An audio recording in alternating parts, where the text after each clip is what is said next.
ان الذین یکتمون ما انزل اللہ من الکتاب، بے شک وہ لوگ جو چھپاتے ہیں جو اللہ نے نازل فرمایا کتاب سے، وَيَشْتَرُونَ بِهِ ثَمَنًا قَلِيلًا، اور خریدتے ہیں اس کے ساتھ تھوڑا دام، أُولَئِكَ مَا يَأْكُلُونَ فِي بُطُونِهِمْ إِلَّا النَّارَ، یہ لوگ نہیں ڈالتے اپنے پیٹوں میں مگر آگ، وَلَا يُكَلِّمُهُمُ اللَّهُ يَوْمَ الْقِيَامَةِ، اور نہ گفتگو کریں گے اللہ ان سے قیامت کے دن، وَلَا يُزَكِّيهِمْ، اور نہ ان کو پاک کریں گے، وَلَهُمْ عَذَابٌ أَلِيمٌ، اور ان کے لیے دردناک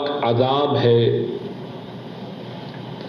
بے شک وہ لوگ جو چھپاتے ہیں اس کو جو اللہ نے نازل فرمایا کتاب سے، اور خریدتے ہیں اس کے ساتھ دام تھوڑا، یہ لوگ نہیں ڈالتے اپنے پیٹوں میں مگر آگ، اور نہ گفتگو کریں گے اللہ ان سے قیامت کے دن، اور نہ ان کو گناہوں سے پاک کریں گے، اور ان کے لیے دردناک عذاب ہے۔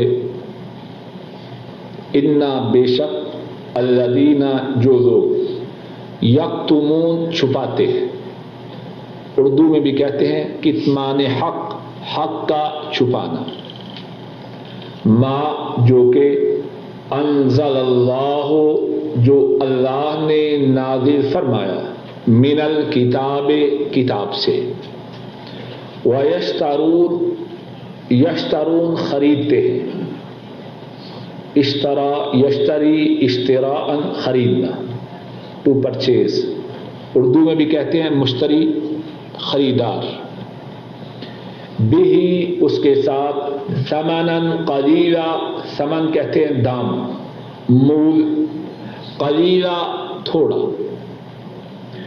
اولئک ما یأکلون فی بطونہم، یہ لوگ، اکل یاکل، کھانا، اور یہاں معنی ہے ڈالنا، فی بطونہم، اپنے پیٹوں میں، بطن، اس کی جمع ہے بطون، معنی ہے پیٹ، الا النار، مگر آگ، ولا، اور نہ، یکلمہم، کلم یکلم، تکلیم، بات کرنا، اور اسی سے موسیٰ علیہ السلام کا وصف یا لقب ہے کلیم اللہ، اللہ نے ان سے بات کی، ولا یکلمہم اللہ، اور اللہ ان سے بات نہ فرمائیں گے قیامت کے دن، ولا یزکیہم، اور نہ ہی ان کو گناہوں سے پاک کریں گے، زکا، یزکی، تزکیہ، اس سے مراد ہوتا ہے پاک کرنا،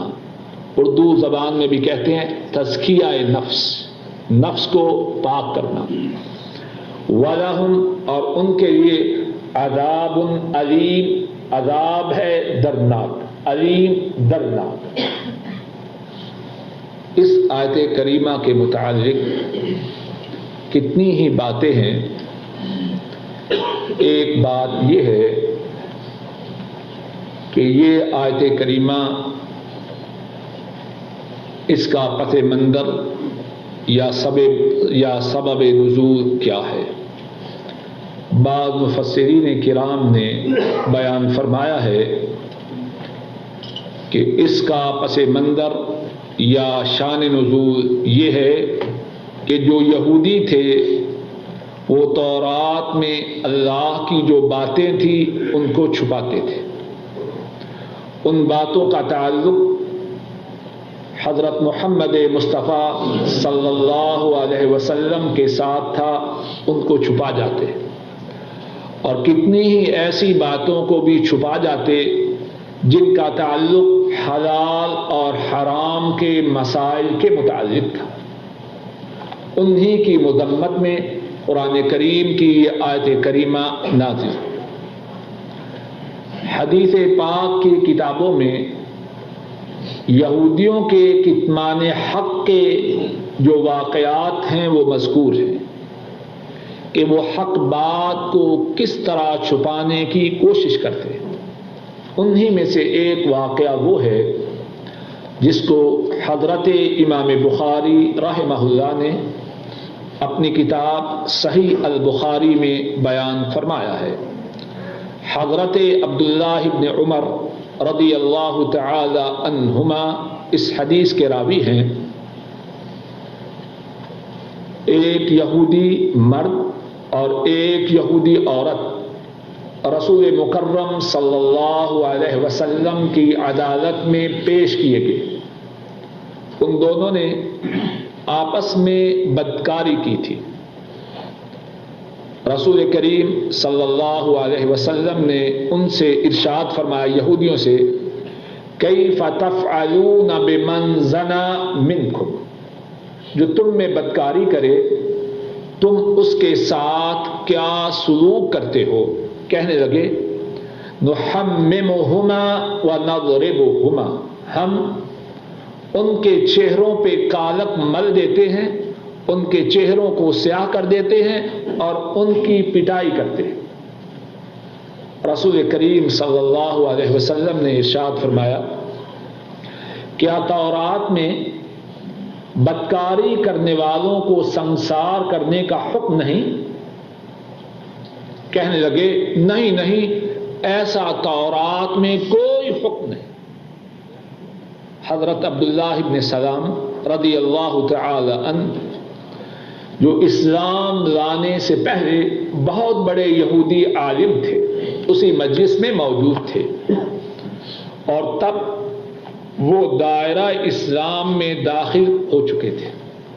فرمانے لگے، کذبتم فأتوا بالتوراۃ فاتلوها ان کنتم صادقین، کہنے لگے، اے یہودیو تم جھوٹ بکتے ہو،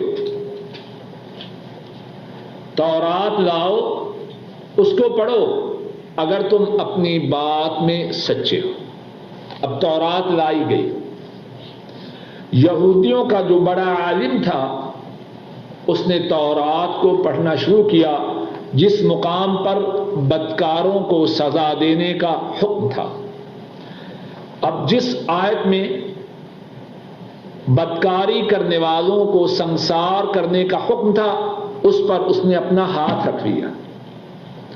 اس سے جو پہلی آیت تھی اس کو پڑھے، جو اس کے بعد کی آیت تھی اس کو پڑھے، لیکن سنسار کرنے کے حکم والی آیت اس پہ اس کا ہاتھ ہے۔ کیا مقصد؟ گویا کہ وہ اس بات کا اظہار کر رہا ہے کہ اس نے ٹیک لگانے کے لیے ہاتھ رکھا ہے۔ حضرت عبداللہ ابن سلام رضی اللہ تعالی عنہ جو بہت بڑے عالم تھے اور تورات کے جاننے والے تھے، انہوں نے اس طرح اس کے ہاتھ کو پیچھے کیا۔ اب اس کے نیچے یہی حکم تھا کہ بدکاری کرنے والے مرد اور بدکاری کرنے والی عورت کو سنسار کیا جائے۔ معاملہ واضح ہوا، رسول کریم صلی اللہ علیہ وسلم نے مرد اور عورت دونوں کو سنسار کرنے کا حکم دیا اور دونوں کو سنسار کیا گیا۔ جو یہ واقعہ بیان کرنے کا مقصد کیا ہے کہ وہ یہود اللہ نے جن باتوں کو تورات میں حلال اور حرام قرار دیا تھا اور اس کے متعلق جو سزائیں تھیں ان کو چھپا جاتے، اسی طرح رسول کریم صلی اللہ علیہ وسلم کی تورات میں جو صفات تھی ان کو چھپا جاتے۔ تو یہاں انہی کی بات ہو رہی ہے جو لوگ چھپا جائیں جو اللہ نے نازل کیا کتاب سے، وَيَشْتَرُونَ بِهِ ثَمَنًا قَلِيلًا، اور اس کے ساتھ تھوڑا دام خریدیں، أُولَئِكَ مَا يَأْكُلُونَ فِي بُطُونِهِمْ إِلَّا النَّارَ، ایسا کرنے والے کچھ پیسے لے کر اللہ کی کتاب میں نازل کردہ تعلیمات کو چھپانے والے، وہ اپنے پیٹوں میں کیا ڈالتے ہیں؟ جہنم کی آگ ڈالتے ہیں۔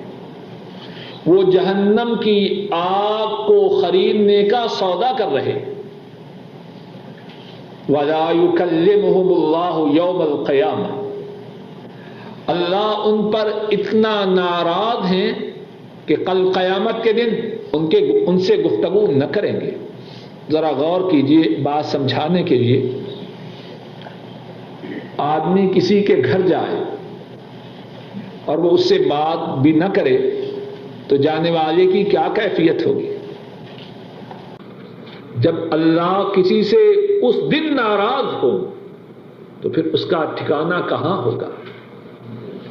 ایک کمپنی سے جواب ہو گیا، ٹھیک ہے زمین میں تھوڑی کمپنیاں ہیں، ایک نہیں تو دوسری صحیح. بات کے سمجھانے کے لیے سعودی عرب سے اگر کسی کو خروج لگ جائے اور اس کی نوکری اچھی ہو تو کتنا پریشان ہوتا ہے. حالانکہ پاکستان یا ہندوستان یا بنگلہ دیش میں لوگ بھوکے نہیں مرتے، اس لیے کہ یہاں جو کمائی کے امکانات ہیں وہ زیادہ ہیں، اور وہاں جو دتکارا جائے. بات سمجھانے کے لیے یہاں تو چلو یہاں نہیں تو پاکستان صحیح، پاکستان نہیں تو کسی اور ملک میں نکل جائیں گے. اب جو وہاں دتکارا جائے وہ کہاں جائے؟ وَلَا يُكَلِّمُ، کتنی بڑی سزا ہے. الفاظ مختصر ہیں لیکن ان میں بہت بڑی سزا ہے. وَلَا يُكَلِّمُهُمُ اللَّهُ يَوْمَ الْقِيَامَةِ، اللہ ان سے گفتگو نہ فرمائیں گے. اور جو گفتگو نہ فرمانے کا مقصد ہے کہ مہربانی شفقت عنایت کی گفتگو، جو سوال جواب ہیں وہ تو ہوں گے لیکن وہ دھتکارنے کے لیے، ڈھانٹنے کے لیے، ناراضگی کے اظہار کے لیے. وَلَا يُزَكِّيهِمْ، اور وہ گناہوں سے ان کو پاک نہ کریں گے. کچھ لوگ ایسے ہیں گناہگار ہیں، جہنم میں جائیں گے، کچھ عرصہ سزا بھگت کے نکل آئیں گے، اللہ گناہوں سے ان کو صاف کر دیں گے. لیکن یہ جو ہیں اللہ کی کتاب کی آیات کو چھپانے والے اور اس کے بدلہ میں تھوڑا دام خریدنے والے، یہ ہمیشہ ہمیشہ کے جہنمی ہیں. وَلَهُمْ عَذَابٌ عَلِيمٌ، اور ان کے لیے دردناک عذاب ہوگا. اب ذرا اس لفظ پہ بھی غور کیجئے، یہ دردناک کون کہہ رہا ہے؟ جو الفاظ بولے جاتے ہیں ان کے جو معانی ہیں ان کا تعین جو ان الفاظ کو کہنے والا ہے اس کو دیکھ کر کیا جاتا ہے. ایک باپ اپنے بیٹے سے کہتا ہے سزا دوں گا تو اس کی سزا کا ایک محدود تصور ہے. ایک پولیس والا کہتا ہے سزا دوں گا تو اس کا اپنا ایک تصور ہے. حاکم وقت جب کہتا ہے سزا دوں گا، سپر پاور کا جو پریزیڈنٹ ہے وہ کہتا ہے سزا دوں گا، ہر ایک کا اپنا اپنا تصور ہے اور وہ تصور اس کی حیثیت کے مطابق ہے. اللہ کے لیے کوئی مثال نہیں. بات سمجھانے کے لیے جب اللہ جو مالک الملک ہیں، جبار ہیں، قہار ہیں، جب وہ فرما رہے ہیں کہ وہ عذاب دردناک ہے تو کتنا دردناک ہوگا. اور ایک اور بات جو اس آیت کریمہ میں ہے، ذرا آیت کریمہ کو دیکھیے. وَيَشْتَرُونَ بِهِ ثَمَنًا قَلِيلًا، اور وہ خریدتے ہیں اس کے ساتھ تھوڑا دام. یہاں ایک سوال ہے، اگر کوئی اللہ کی آیات کو چھپانے کے لیے زیادہ مال لے تو کیا جائز ہے؟ بات کو اگر اچھی طرح سمجھیے، اس میں بہت بڑی بات ہے. فرمایا کہ جو لوگ چھپاتے ہیں اس چیز کو جو اللہ نے نازل فرمایا کتاب سے، وَيَشْتَرُونَ بِهِ ثَمَنًا قَلِيلًا، اور اس کے بدلہ میں خریدتے ہیں دام تھوڑا. قلیل تو سب سمجھتے ہیں تھوڑا. اگر کوئی شخص زیادہ دام خریدے، اللہ کی آیات کو چھپانے کا معاوضہ زیادہ لے، تو کیا آیات کو چھپانا اس صورت میں جائز ہے؟ بولیے نہیں جائز. تو یہاں کیا مقصد؟ واللہ عالم. اس بات کو خوب توجہ سے سنیے. یہاں مقصد یہ ہے کہ دنیا کتنی بھی ہو، بات کو سمجھیے، اس کا تعلق مجھ سے بھی ہے اور آپ سے بھی ہے، اور میں سمجھتا ہوں ہماری بہت سی خرابیوں کا سبب اسی بات کو نہ سمجھنا ہے. بات یہ ہے کہ دنیا کتنی بھی ہو، آخرت کے مقابلے میں وہ معمولی ہے. کتنی بھی ہو، آخرت کے مقابلہ میں وہ قلیل ہے. اور سچ کہوں، اسی حقیقت کو نہ سمجھنے کی وجہ سے ہم بھٹکتے پھرتے. اگر میرے دل میں، آپ کے دل میں یہ اعتقاد آ جائے یہ دنیا اگر ساری بھی ہو آخرت کے مقابلے میں تھوڑی ہے، تو کیا میں زیادہ کو برباد کر کے تھوڑی لوں گا؟ کیوں جی؟ اگر ہم تھوڑے پہ قناعت کرنے والے ہوتے تو سعودی عرب کیوں آتے؟ تھوڑے کے لیے آئے یا زیادہ کے لیے؟ سیدھی بات ہے، انسانی طبیعت یہ ہے، تھوڑی چیز بجائے زیادہ کو پریفرنس دیتا. لیکن آخرت اور دنیا کے بارے میں ہم اس حقیقت سے عام طور پر غافل ہیں. اللہ کی اربوں رحمتیں ہوں، بلکہ کائنات کے ذرہ ذرہ کے برابر اللہ کی رحمت ہو مدینے والے پر صلی اللہ علیہ وسلم. انہوں نے امت کی خیرخواہی کے لیے اس حقیقت کو سمجھانے میں کوئی کسر اٹھا نہیں رکھی. امام مسلم رحمہ اللہ بیان کرتے ہیں، حضرت جابر رضی اللہ تعالی عنہ اس حدیث کے راوی ہیں، رسول کریم صلی اللہ علیہ وسلم مر ان النبی صلی اللہ علیہ وسلم مر بجد اسق میت. آپ بکری کے ایک ایسے بچے کے پاس سے گزرے جو مردار تھا. بعض اوقات بکری کے بچے راستے میں مر جاتے ہیں. بکری کے ایسے بچے کے پاس سے گزرے جو مردار تھا اور اس کے کان چھوٹے چھوٹے تھے. عرب چھوٹے کان والے بکری کے بچوں کو اتنا پسند نہیں کرتے تھے. بکری کا بچہ تھا، مردار تھا اور کان چھوٹے تھے. رسول کریم صلی اللہ علیہ وسلم نے فرمایا، ایکم یحب ان ھذا لہ بدرہم. فرمایا تم میں سے کون ہے جو اس بات کو پسند کرتا ہے کہ ایک درہم کے بدلہ میں وہ بکری کے چھوٹے کانوں والے اس مردار بچہ کو خرید لے. اور درہم کتنا سمجھیے؟ ایک چونی کے برابر، ربع ریال. صحابہ عرض کرنے لگے، ما نحب ان ھذا لنا بشیء. اے اللہ کے رسول صلی اللہ علیہ وسلم، آپ تو فرما رہے ہیں ہم درہم دے کر اس کو خرید لیں، ہم تو اس کو مفت لینا بھی گوارا نہیں کرتے. اور اس کے بعد اللہ کی ان پر رحمتیں ہوں، کیا فرمایا؟ واللہ للدنیا احون من ھذا علی اللہ، واللہ للدنیا احون من ھذا علی اللہ منکم، او کما قال صلی اللہ علیہ وسلم. فرمایا اللہ کی قسم، جتنا بکری کا چھوٹے کانوں والا مردار بچہ تمہاری نگاہوں میں حقیر ہے، اللہ کی قسم دنیا اس سے بھی زیادہ اللہ کے ہاں حقیر ہے. کیا حیثیت ہے دنیا کی، اور کیا حیثیت جب یہ بات ہو رہی. یہ بات نہیں کہ ہم دنیا کی طرف توجہ نہ دیں، مقصود یہ ہے دنیا کو اتنی امپورٹنس دیں جتنی اس کی ہے، اس کو اتنی حیثیت دیں جتنی اس کی ہے. لیکن ہم میں سے بہت سے ساتھیوں کی بربادی کا سبب یہ ہے کہ ہم نے دنیا کی حیثیت کو اس کی اصل حیثیت سے بہت بڑھا دیا اور آخرت کو اس کی اصل حیثیت سے بہت ہی کم کر دیا. ایک اور حدیث میں اللہ اکبر، اتنا ان کا پیارا انداز ہے سمجھانے کا، ایک اور حدیث میں رسول کریم صلی اللہ علیہ وسلم نے دنیا و آخرت کا مقابلہ فرمایا، دونوں کے لیے مثال بیان کی۔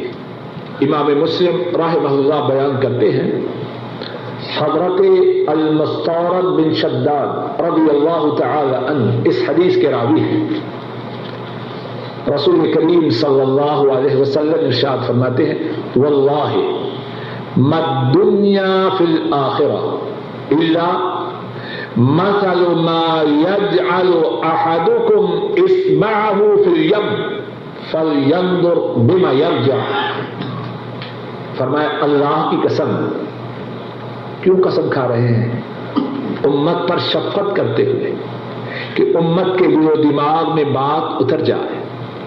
باپ جب اپنے بچوں کو کوئی بات سمجھانا چاہتا ہے، اس بات کی حرص رکھتا ہے کہ ان کے دل و دماغ میں بات اتر جائے تو قسم کھا کے کہتا ہے۔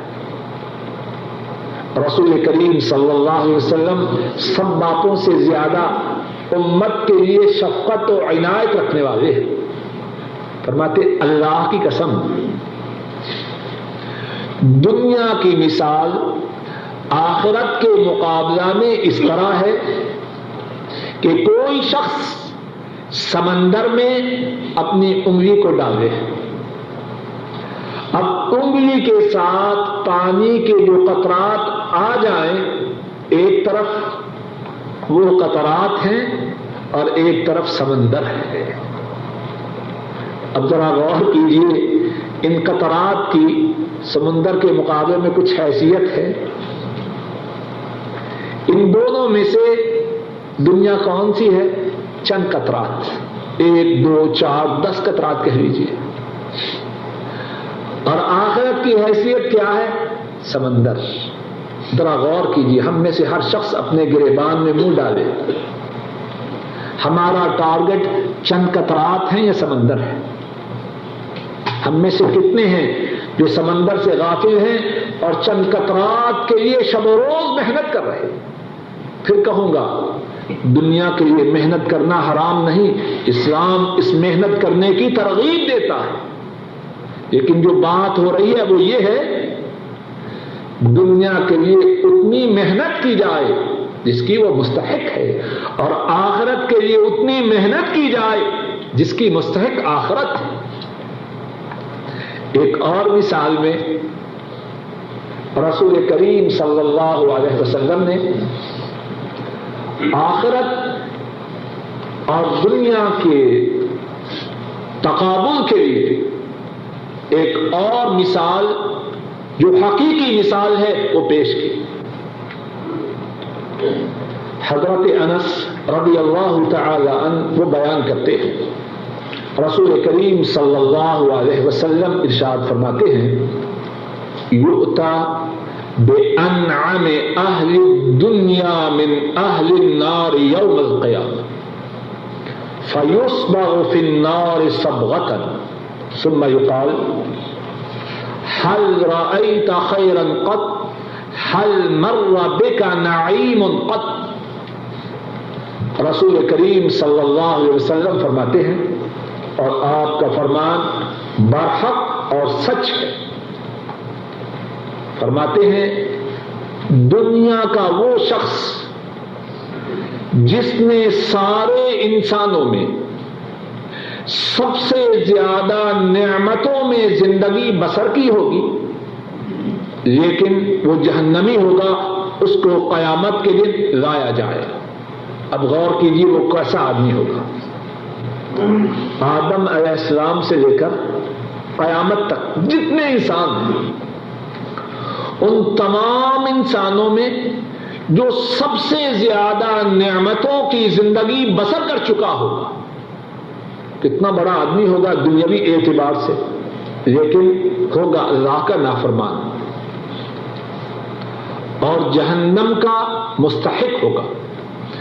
فَيُصْبَغُ فِي النَّارِ صَبْغَةً، فرمایا ایک دفعہ اسے جہنم میں ڈبکی دی جائے گی جہنم میں ایک دفعہ ڈالا جائے گا، پھر اس سے کہا جائے گا حل رأیت خیرا قط، بتلا تو نے دنیا میں کوئی بھری بات دیکھی؟ حل مر بک نعیم قط، کیا دنیا میں تجھ پر کسی نعمت کا گزر ہوا؟ اب جواب میں کیا کہے گا؟ فیقول لا واللہ یا رب، نہیں اللہ کی قسم ہے میرے رب۔ غور کیجئے، جہنم میں ایک دفعہ جانے کے بعد دنیا کی ساری نعمتیں، دنیا کی ساری آسائشیں، دنیا کا سارا چین و سکون بھول جائے۔ اس دنیا کی آخرت کے مقابلے میں کیا حیثیت ہے؟ اور معلوم نہیں کہ ہم اس حقیقت سے کیوں اتنے اندھے ہیں۔ بات کے سمجھانے کی غرض سے کہتا ہوں، ہم جو یہاں سعودی عرب میں ہیں، باوجود کہ اللہ کے فضل و کرم سے ہم میں سے اکثر کے وسائل حالات اپنے اپنے ملک سے اچھے ہیں، لیکن اس کے باوجود ہم کیا کہتے ہیں؟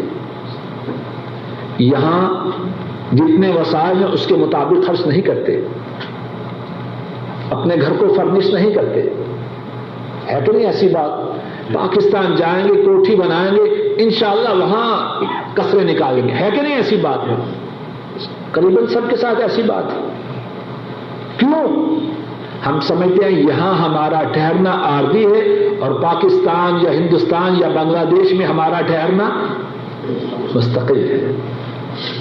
بات سمجھانے کے لیے یہ بات ہماری سمجھ میں کتنی زیادہ آتی ہے، اور اگر کوئی شخص یہاں زیادہ خرچ کرے تو سارے کہتے ہیں دیکھو یہ الو ہے، پھر جائے گا پاکستان اور وہاں جا کے پھر صفر سے شروع کرے گا۔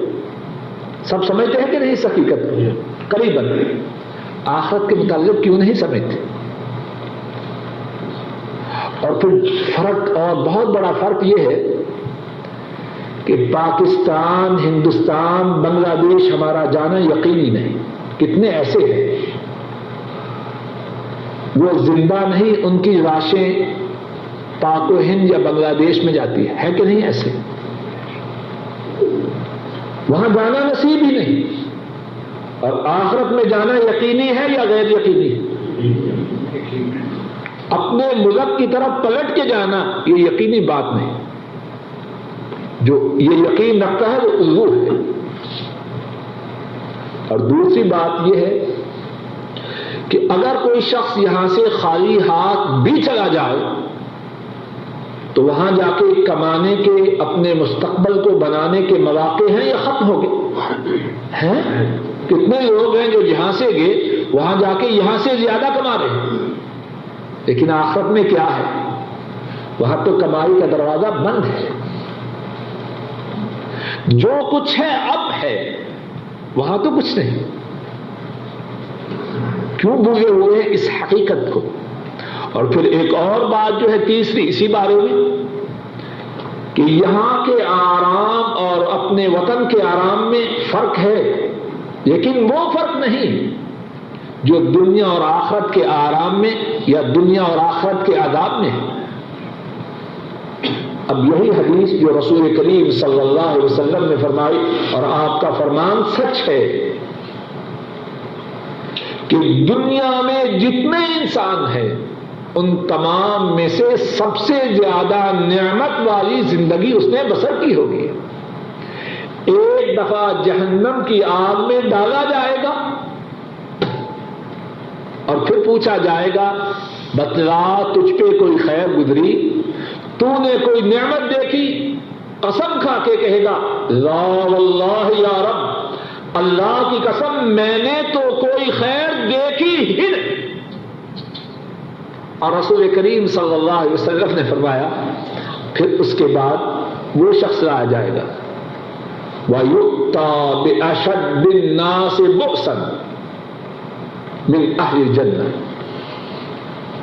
وہ شخص لایا جائے گا جو جنتی ہوگا، لیکن دنیا میں جتنے انسان ہیں ان تمام میں سے اس نے سب سے زیادہ مشکل کی زندگی بسر کی ہو.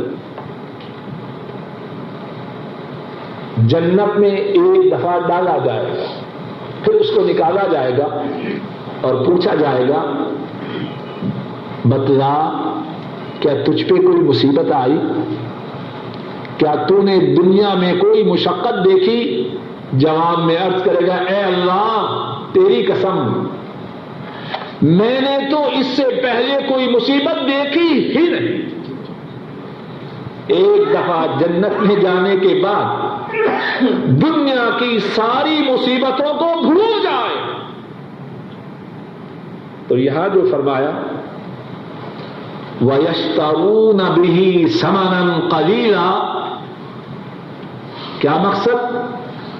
اس حقیقت سے آگاہ ہو جاؤ دنیا کتنی بھی ہو آخرت کے مقابلہ میں وہ ثمن قلیل ہے. ایک اور حدیث میں ہے، امام بخاری رحمہ اللہ بیان فرماتے ہیں، حضرت سہل بن سعد رضی اللہ تعالی عنہ اس حدیث کے راوی ہیں، رسول کریم صلی اللہ علیہ وسلم ارشاد فرماتے ہیں موضع صوت فی الجنہ خیر من الدنیا وما فیہا.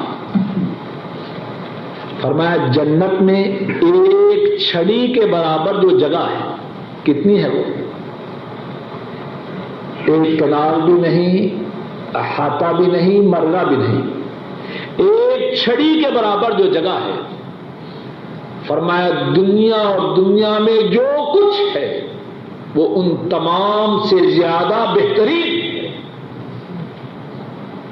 یہ دنیا ساری ثمن قلیل ہے. اللہ مالک الملک اپنے فضل و کرم سے اس حقیقت کو سمجھنے کی توفیق عطا فرمائے.